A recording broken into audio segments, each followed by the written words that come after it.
التحيات لله والصلوات والطيبات. السلام عليك أيها النبي وعلى عباد الله الصالحين.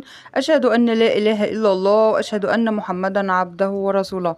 اللهم صل على محمد وعلى آل محمد كما صليت على إبراهيم وعلى آل إبراهيم، وبارك على محمد وعلى آل محمد كما باركت على إبراهيم وعلى آل إبراهيم في العالمين إنك حميد مجيد. بسم الله والصلاة والسلام على أشرف خلق الله سيدنا محمد صلى الله عليه وسلم وعلى آله وصحبه أجمعين. ازيكم يا أحلى متابعين؟ ازيكم عاملين ايه؟ يا رب تكونوا بأحسن حال وبأحسن صحة. والنهاردة جمعة مباركة علينا كلنا وعلى المسلمين أجمعين، اللهم آمين. وحشتوني وبحبكم في الله. يلا بينا نبتدي الفيديو بتاعنا ونشارك مع بعض الفيديو. يلا بينا نشوف النهاردة هنعمل ايه للطيور بتاعتنا. النهاردة جايبه لكم حاجة حلوة جدا ومغذية جدا ورخيصة جدا، نعتبرها بدل العلف، بديل للعليقة بتاعتنا اللي احنا بنعملها كل يوم، او ممكن نضيفها على العليقة، هتوفر برضو معانا جامد قوي. يعني ممكن مثلا نخلطها وممكن نحطها لوحدها زي ما انتوا عايزين، بس هي حلوة جدا ومغذية جدا وموفرة جدا جدا جدا. وسعرها انا جايبة الكيلو ب2.5. جايبة الكيلو ب2.5. ايه هي يا ترى اللي ب2.5 في الزمن اللي احنا فيه ده؟ تعالوا نشوف. معانا النهاردة ايه؟ البطاطا. الموسم بتاعها يعني بيبتدي من الايام ديت كده. فالبطاطا معانا النهاردة مغذية جدا، موفرة جدا، وقيمة غذائية عالية جدا. اللهم صل وسلم وبارك على سيدنا محمد. حاجة كده ما شاء الله تبارك الله. ب2.5 يا بلاش.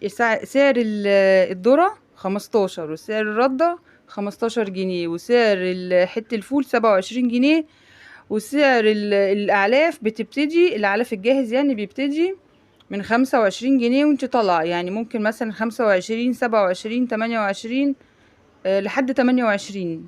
فطبعا البطاطا كلها غذاء، كلها فيتامينات، نشويات، يعني بتديكي نفس النتيجة بتاعت العليقة. بس طبعا احنا ممكن ايه، لو هتسلقيها نص سلقة هتضيفيها مع الردة والدشيشة والحاجات اللي انت بتأكليها الطيور بتاعتك، يعني كيلو من ده على كيلو من ده، وهتوفر معاكي جامد قوي، لان الكيلو زي ما احنا ما قلنا ب2.5.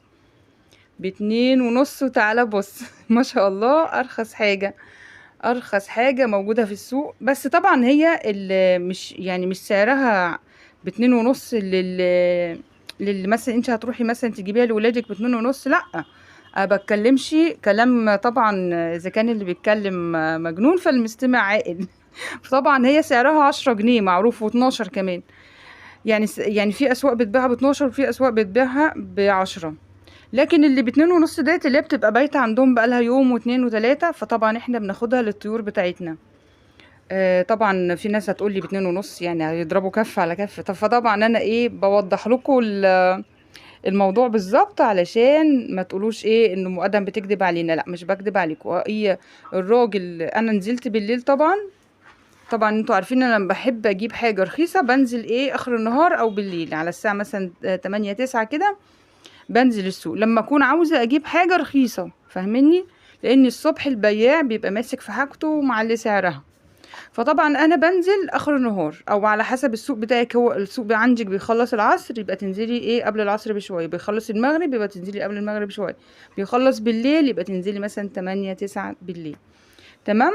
بوضح لكم الصوره اهو بالظبط، عشان بعرفكم احنا جبناها ازاي بالظبط، يعني بالسوق يعني بالتسلسل اهو. كل حاجه بمنتهى الوضوح. فهو انا لما نزلت اخر النهار كان حاطط على البطاطا ديت 3.5، 3 جنيه ونص للكيلو. فطبعا انا قلت له يا استاذ يا عم البياع، انا هاخدها كلها كده على بعضها زي شروة، يعني مش هنقي كيلو ولا 2 كيلو، لا انا هاخد الكمية كلها على بعضها. فهتديها لي بكام؟ قال لي هديها لك ب3. شوفوا بقى، هو ناصح بينزل نص جنيه بس في كيلو. رحت انا قلت له لا معلش، انا هاخدها ب2.5، ال2 كيلو ب5. فوافق. انا كان ممكن انزل اكتر من كده على فكرة، وفي ناس اشطر مني في الفصال، بس انا قلت له ايه 2.5، يعني علشان ولا ابقى ظلمته ولا هو ظلمني. فانا بقى ايه، خدت الكميه كلها، طلعوا 12 كيلو. ممكن كانوا يطلعوا اكتر من كده، ممكن مثلا بياع يبقى عنده مثلا اللي فايض عنده مثلا من البياعة بتاعت امبارح واول امبارح مثلا 20 كيلو، فممكن تاخديهم كلهم برضو على نفس السعر، ويقعدوا بقى عندك فترة على السطح. انت بقى هتاخدي منهم كل يوم كيلو 2 كيلو على حسب ايه استخدامك.